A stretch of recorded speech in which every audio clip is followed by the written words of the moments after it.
I am Joseph Späh. For 45 years I have been an acrobat and almost made my life with a dangerous act called the lamppost climber. Have traveled the world and have used every means of transportation, but at no time in my travels around the world did I ever think that the day would come that I will have to board a Zeppelin.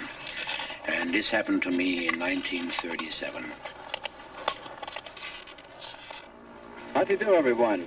We're greeting you now from the Naval Air Base at Lakehurst, New Jersey, from which point we're going to bring you a description of the landing of the mammoth airship Hindenburg, which was due here in America this morning at dawn, completing the first transatlantic crossing of the 1937 season. Well, here it comes, ladies and gentlemen, and what a great sight it is. A thrilling one. It's a marvelous sight. It's coming down out of the sky, pointed directly towards us and toward the mooring mast. The ship is riding majestically toward us like some great feather, riding as though it was mighty proud of the place it's playing in the world's aviation.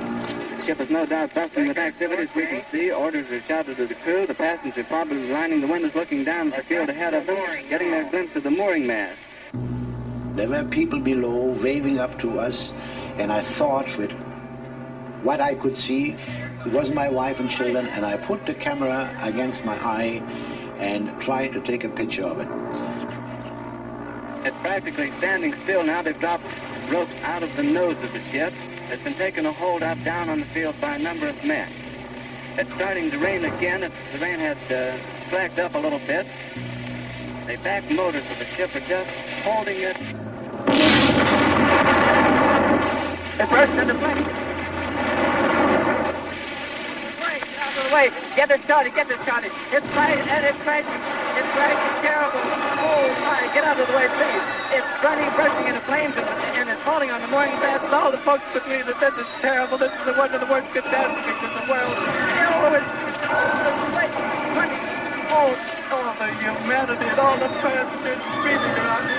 I told you, I can't talk to people. I can't talk, ladies and gentlemen. Honestly, just laying down massive smoking wreckage. And everybody can hardly breathe and talking, screaming. Lady, I'm sorry. Honestly, I can hardly breathe. I'm going to step inside where I cannot see it. Charlie, that's terrible. I can't.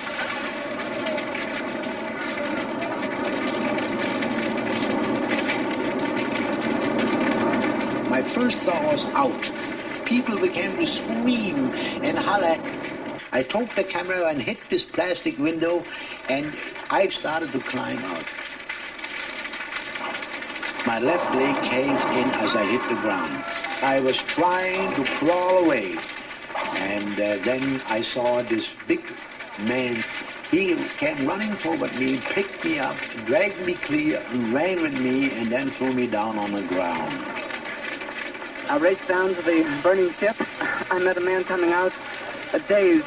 He couldn't find his way. I grabbed a hold of him. To Mr. Spah, it sounds like Spah, we're not sure of it. And he told me he jumped. He jumped with other passengers.